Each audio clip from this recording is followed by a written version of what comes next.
O uso de múltiplos medicamentos na obesidade provavelmente é o caminho para o êxito no longo prazo. Olá, meu nome é Dr. Gabriel Almeida, eu sou médico e ajudo médicos a construir um consultório particular na área de emagrecimento, hipertrofia, terapias injetáveis e implantes hormonais, mesmo que não tenha nenhuma experiência prévia.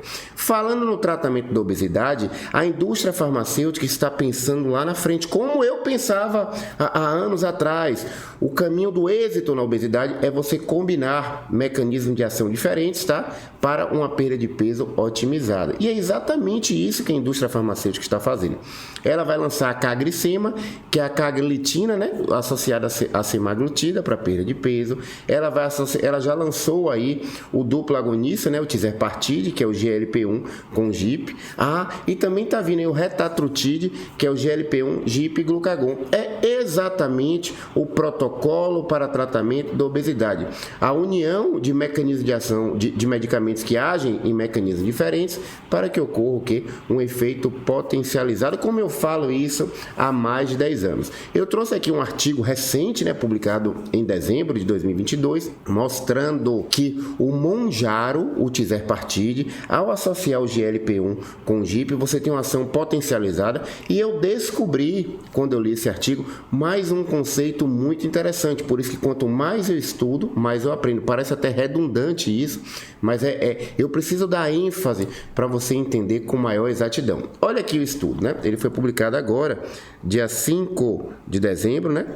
Aqui o DOI do artigo científico, para ser extremamente fidedigno à ciência. Aqui a capa do artigo científico. Aqui os recortes, exatamente como está escrito no artigo científico. E aqui a tradução com o meu comentário. E ele fala que o GLP-1 tem propriedade promotora da saciedade, né? Que você diminui o apetite, influenciando a parte da recompensa.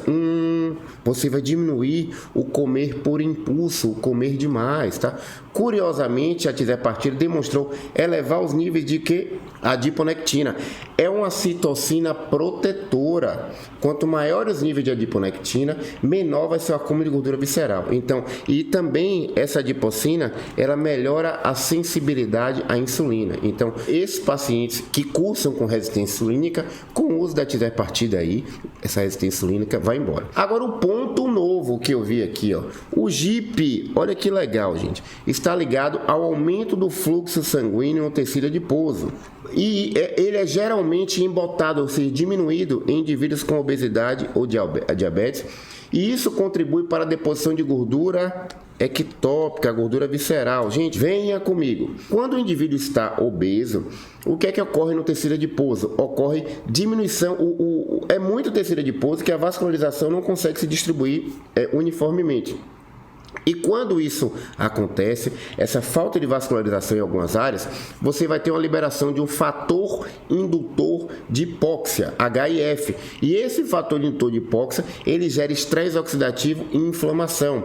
Estresse oxidativo e inflamação vão estimular uma enzima chamada lipase lipoproteica, e isso vai gerar um aumento do meu tecido adiposo, tá? E esse tecido adiposo, o quê? Onde é que ele vai aumentar? No fígado, gordura ectópica, gordura visceral. O uso dessa medicação, através da ação do GIP, ele melhora o fluxo sanguíneo no meu tecido adiposo subcutâneo. Uau! Então, o meu tecido adiposo subcutâneo, se for acumular gordura, não vai acumular gordura lá no fígado, vai acumular no subcutâneo. E o subcutâneo, a gente sabe que ele acaba protegendo o meu indivíduo. Os indivíduos que têm uma maior capacidade de expandir o subcutâneo, em relação ao acúmulo de gordura, eles poupam o fígado, poupam a gordura visceral. Então esse indivíduo, ele na verdade, um indivíduo lá que tem uma capacidade altíssima de expandir o subcutâneo, por exemplo, ele expande, o cara está com 150 quilos, tudo no subcutâneo, o dano à saúde desse indivíduo é muito pequena. Agora, se for tudo no visceral, esse indivíduo está morto, tá? Então, voltando ao artigo, aqui, ó. O que é que a gente vê, assim, a relação entre GLP-1 e GIP, tá? Os dois aqui. O GIP, ele vai melhorar a liberação de insulina, né? Mas vai diminuir a secreção, vai diminuir a resistência insulínica. Ele diminui o glucagon e diminui os níveis de glicose. Lá no meu sistema nervoso central, o GLP-1 aumenta a saciedade e diminui o apetite. No meu estômago, ele diminui o esvaziamento gástrico, tá? Então dá aquela sensação de plenitude. E ele tem um efeito de cardioproteção. Olha lá, ó. Ozempic tem uma função de cardioproteção. Já o GIP, o que é que ele faz também? Ele aumenta a secreção de insulina. Isso vai gerar, sabe o que? Vai gerar um aumento da sensibilidade também. A gente sabe que a insulina em condições normais, ela diminui o apetite. O problema é resistência à insulina.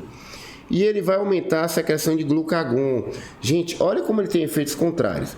O GLP-1 ele bloqueia um pouco o glucagon, mas o GIP deixa esse glucagon ele crescer. O glucagon ele tem um efeito interessante que ele aumenta a quebra de tecido adiposo. Então, o GIP, ao estimular o glucagon, ele vai aumentar a quebra do tecido adiposo. Só que existe um efeito ruim do glucagon, que é aumentar a glicemia. Ele aumenta a glicemia. Aí entra o GLP-1, impedindo esse aumento da glicemia. Prova disso é que as medicações mais poderosas, elas são GLP-1, GIP e glucagon, que é o triplo agonista, o retatrutide que eu falei.